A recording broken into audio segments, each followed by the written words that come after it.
Veluthedath Nair service സൊസൈറ്റിയുടെ ജില്ലാ convention Mulakunnathukavu panchayat president K J. Devasi ഉദ്ഘാടനം ചെയ്തു. VNSS പ്രസിഡന്റ് ശ്രീധരൻ നായർ അധ്യക്ഷത വഹിച്ചു. ക്ഷേത്രങ്ങളിലെ കഴകം ജോലി ചെയ്യുന്ന സമുദായങ്ങൾക്ക് തന്നെ നൽകണമെന്ന് കൺവെൻഷൻ ആവശ്യപ്പെട്ടു.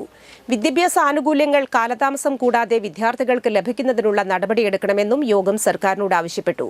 സംസ്ഥാന ജനറൽ സെക്രട്ടറി സുരേഷ് പഴംപള്ളത്ത് മുഖ്യാതിഥിയായി. President P K. രാജപ്പൻ നായർ വിദ്യാഭ്യാസ പുരസ്കാരം വിതരണം ചെയ്തു. സംസ്ഥാന treasurer Nisha Jayesh, Narayanan Nair Anthikad, Haridas Panamanna, VG Rajmohanan, VR Jayesh എന്നിവർ സംസാരിച്ചു. റിപ്പോർട്ട് ജില്ലാ ജനറൽ സെക്രട്ടറി സുബീഷ് സുകുമാരനും വരവ് ചിലവ് ട്രഷറർ VG നാരായണൻ നായരും അവതരിപ്പിച്ചു. PT വിനയചന്ദ്രൻ സ്വാഗതവും രാമദാസ് നന്ദിയും അറിയിച്ചു. പുതിയ VNSS ജില്ലാ ഭാരവാഹികളായി Subeesh Sukumaran president, Vinayachandran PT general secretary, Manoj PT treasurer എന്നിവരെ തിരഞ്ഞെടുത്തു.